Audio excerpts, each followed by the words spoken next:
A bipartisan pair of senators is working to reintroduce legislation aimed at keeping sexual predators out of schools. Valley News Live Washington Bureau Chief Jacqueline Policastro has the details and the shocking statistics.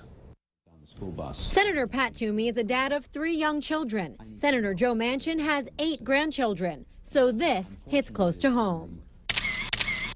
Last year alone, 459 school employees across the country were arrested for sexual misconduct with children. If we don't have that one place that we can control to a certain extent, the public school system, then God help us all. The senators are pushing the Protecting Students from Sexual and Violent Predators Act. The bill would require elementary and high schools that receive federal funding to conduct background checks, not only on teachers, but administrators, bus drivers, coaches, custodians, anyone with unsupervised access to children. The bill was introduced last year, but it was held up by some Republicans in the Senate.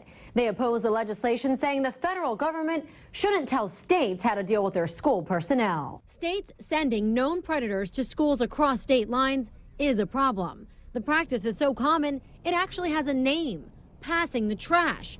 And lawmakers say the only way to stop it is through federal legislation. This passing of the trash, this process of giving a letter of recommendation to a known pedophile so that he can get a job somewhere else. A similar bill passed the House unanimously last year, and the senators say this time around they expect overwhelming bipartisan support on the Senate floor too. It takes all of us working together, and that's really the purpose of the federal system, that we need this type of unity throughout the country. From the Valley News Live Washington Bureau, I'm Jacqueline Policastro. That bill was first introduced last year, but held up by some Republicans in the Senate. Beth is here with sports, and we're talking about men's basketball. They're going to take on Denver. That's right. A big matchup, one that went to overtime when they played here in Fargo. We'll hear how they prepared for them coming up next.